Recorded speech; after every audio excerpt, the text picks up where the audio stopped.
Ida for disinviting my late wife's children from my wedding? About a year ago, my wife, Anna, 60F, of 25 years passed away, 8 months after being diagnosed with cancer. Besides our 25-year-old son, Andrew, she also had 3 other children, Allison 42F, Barbara 40F, Caleb 39M, from a prior marriage. Their father was never really around, so I, 52M, have raised them as my own basically ever since I married their mom. Anna's cancer was very difficult for me financially, and I wound up having to downgrade my car to pay for medical bills, and make withdrawals from my 401k, and take on a lot of debt. Shortly after Anna died, I met another woman, Beth, 49F, who I have since married.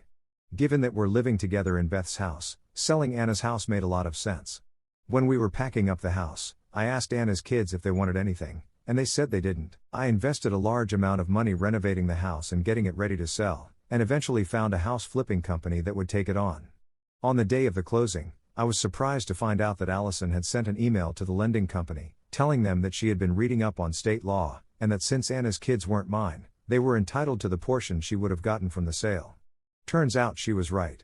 I feel like Anna's children deliberately chose to kneecap me, but they're insistent that Allison didn't know what was going on and was just asking questions.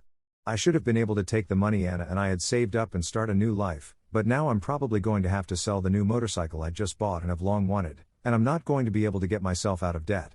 This was supposed to be a fresh start for me, and now I'm stuck with the same old problems I've always had. The day of the eventual closing I was still extremely upset, so when I woke up for work, I texted Allison, Barbara, and Caleb and let them know that I'd also been doing my own reading about our state's laws, and it turns out I'm not actually their father, and they should work on their relationship with the person who actually is.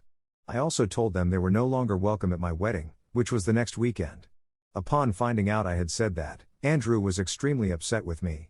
We met for lunch the following day, and I asked him to be my best man, but he told me that unless I apologized to his siblings, he didn't want to attend my wedding. I was hoping he'd get over it, but he hasn't talked to me since, saying that he's too old to be a 25-year-old child of divorce, and that he was offended that I got married the weekend after the anniversary of his mom's funeral. To me, that date isn't particularly meaningful since the date that weighs on my heart is the one that she actually died.